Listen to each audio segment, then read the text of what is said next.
it's wild.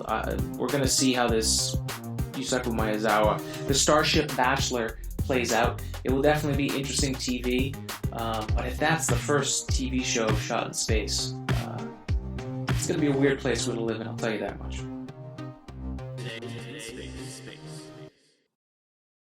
All right, and welcome to Today in Space. I'm your host, Alex Girofanos, and we're here this time to discuss, it seems the balance once again, because just when we were talking about the balance of, the governmental side of space, NASA, and of a big organization trying to figure out how to cut the cost to compete with the commercial program, like a SpaceX that's blasting forward into space at light speed. Now we have to talk about the balance on the other side of things with the balance of commercial space. And now we have to talk about the most recent of things that's happened, and we're going to talk about the Starship Bachelor. So this is something that came up on my feed.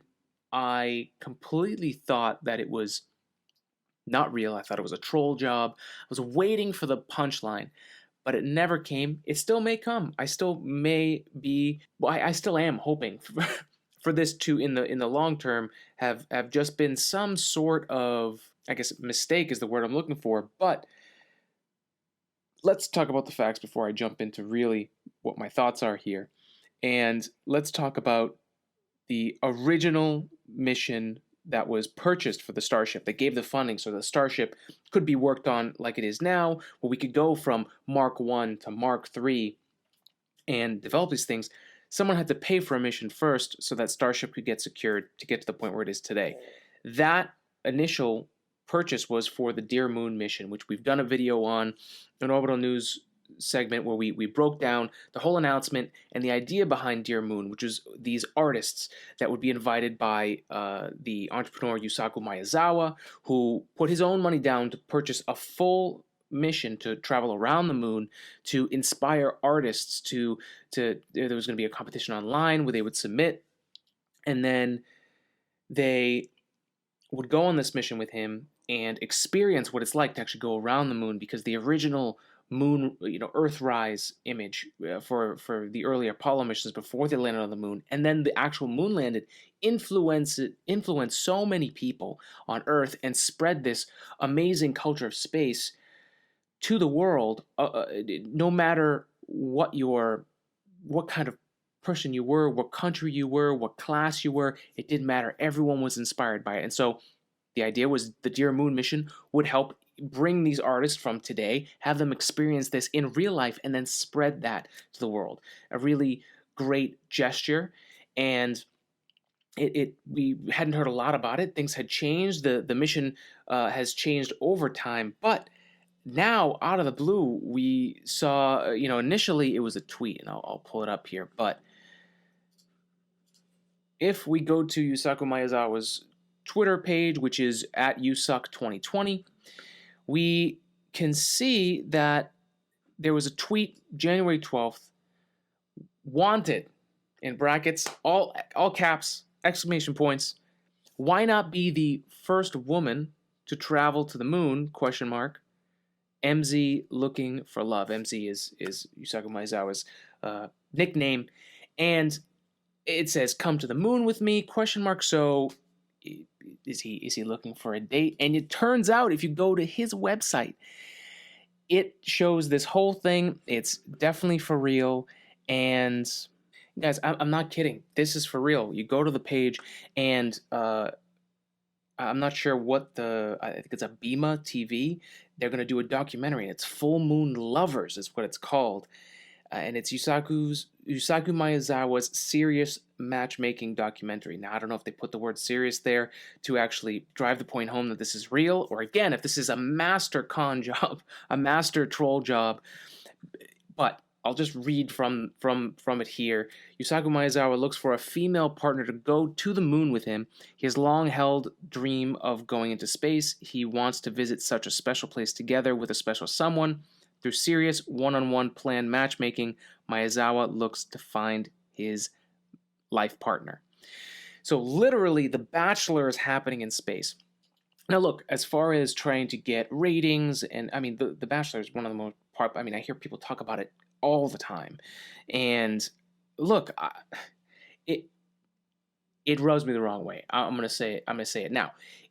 It's his money. He can do whatever he wants with the mission. But this brings up a very, very important thing about the balance, about what could happen in our future, because it's not set in stone by any means. And if for whatever reason NASA falls behind on the Artemis mission for 2024, commercial space is full speed ahead. The need for it. I mean, just just today, this is January 14th, the first chief of operations, of space operations, General John W. Raymond, was sworn in today for the Space Force.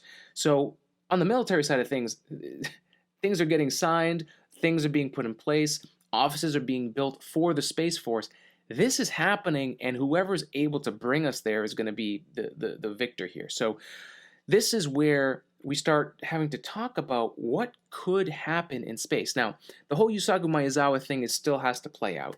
If we take the what seems like theoretical possibility here, that this is him actually going after this is his idea, that they are actually going to try and do this, I'm still holding out hope. I mean, look, Maezawa, before this, if you look at his Twitter page, before this, he ran a social experiment and gave away 100 million yen giveaway on Twitter, 1 million yen to 100 winners to apparently test a, universal basic income idea to see if the lives of these people actually gets better. So this was the day before this, right? He did it in 2019. He just did $1 billion. So it was in 2019 that he did the $100 million yen giveaway. 2020, he did a giveaway for 1 billion yen. So they're going to be studying the effects of UBI and see if people are happier with that. So he's doing all these tests. So I wonder, is this a test to see how people react? I also question, did not many artists submit their deadlines, or did they not find the artists they wanted to bring along? And that's concerning, that they would switch away from this potentially. Again, this happens so quickly. It sparks so much thought in my head that I wanted to throw it back at you guys, give you guys some examples, and then I hope you guys can send back other ideas that you think of, because it really is something we have to think about ahead of time. So before I get too far into talking about this more, this seems to be real. The website is there. It's planned. There's a company that's going to be doing this documentary. We're going to see what happens. It doesn't ever seem to really work out for the people in The Bachelor. I'm not a big Bachelor fan, so if there were people that actually worked out, I'm guessing it's a small amount. But again, I don't 100% know. I just don't think that would be necessarily the way to do it. But hey, all power to MZ. I hope it works out.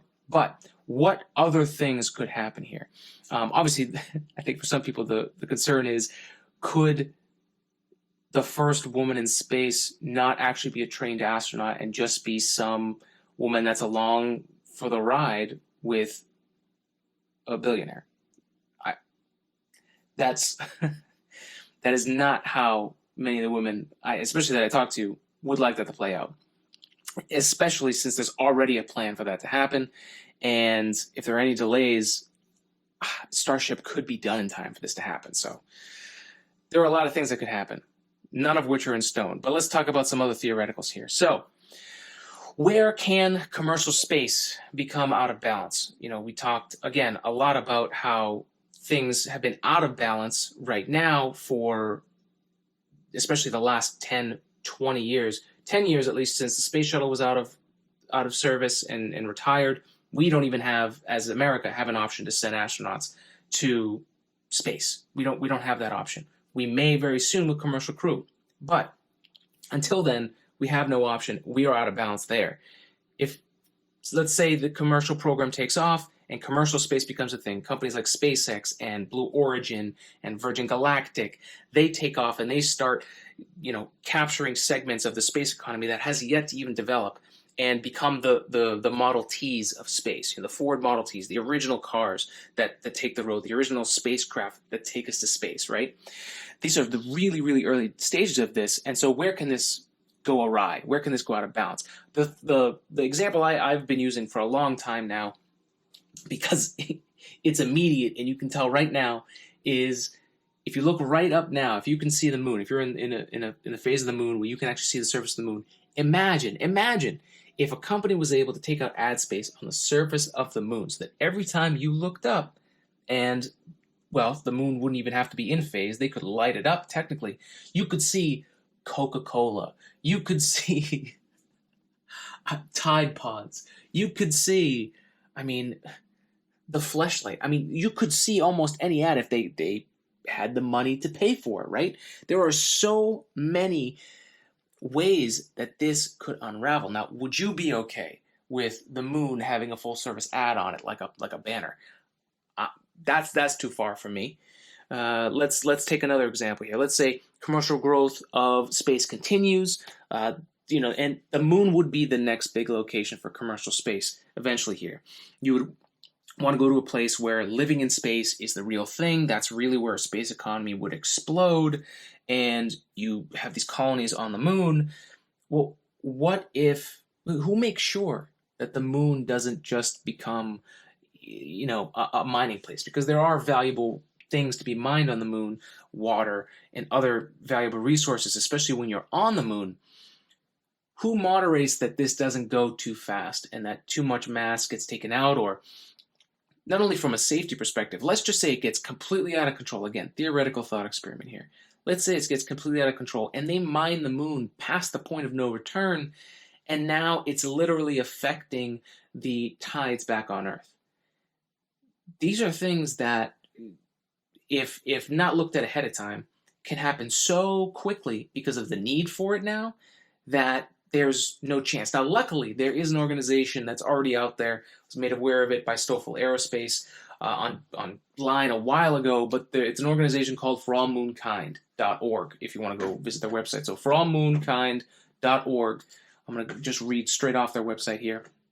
But they're a 501c3 nonprofit org that seeks to protect each of the 6 human landing sites and similar sites in outer space as part of our common human heritage. So thinking ahead of time and saying, okay, if we just let everybody loose on the moon, they could potentially just go wherever they wanted to. They could land wherever they wanted to, which ideally would probably be the landing sites we've already scoped out, which is where the Apollo missions went to, at least for landing. Even though now we're looking more for the southern, I'm thinking Mars now. But anywhere that you could find water is essentially where you would want to sustain long-term. But in the early stages, if we don't put up landmarks and say that these things are places that should not be touched and should be saved, they're going to walk all over it. So luckily, organizations like For All Moonkind is thinking ahead of this for us. So I really love what they're doing. You can go check how you can help support and raise awareness. Obviously, we're telling you here, forallmoonkind.org, if you want to go check that out. It's really important to have people like that. And then another area that is exposed right now, especially where commercial space can have a direct influence, is space law. Now, space law, we've talked about this a lot in the podcast. You can go to very early episodes, the first 100 episodes. We had a few episodes where we talked about space law, and one of the most interesting things about space law right now is that the law in the most basic sense, I'm not a lawyer, don't take my advice on this, but how I understand law is that a lot of the thing that affects law are precedents, cases that were decided beforehand, then established the law down the line, right? Well, space law is so new and so untouched that the Outer Space Treaty of 1967 is basically the document that space law would be based off of right now. A lot of that is making sure that countries can't just claim the moon for their own, even though we kind of did do that. We claimed it for all mankind in the name of, we planted the flag, but we're not allowing other countries to go there. Do you see what I'm trying to say here? Like basically saying this is our land, no one else can have this.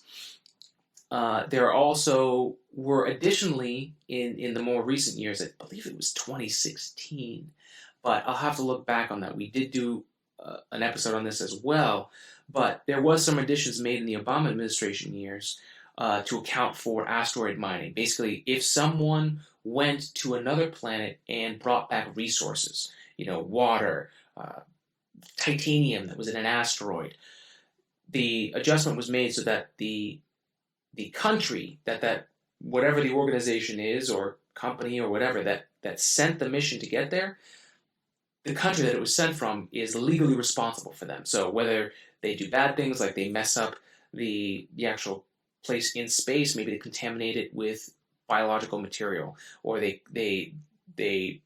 break up debris, or all of the things that come back with them, valuable resources, are now technically under the protection of that country that launched it.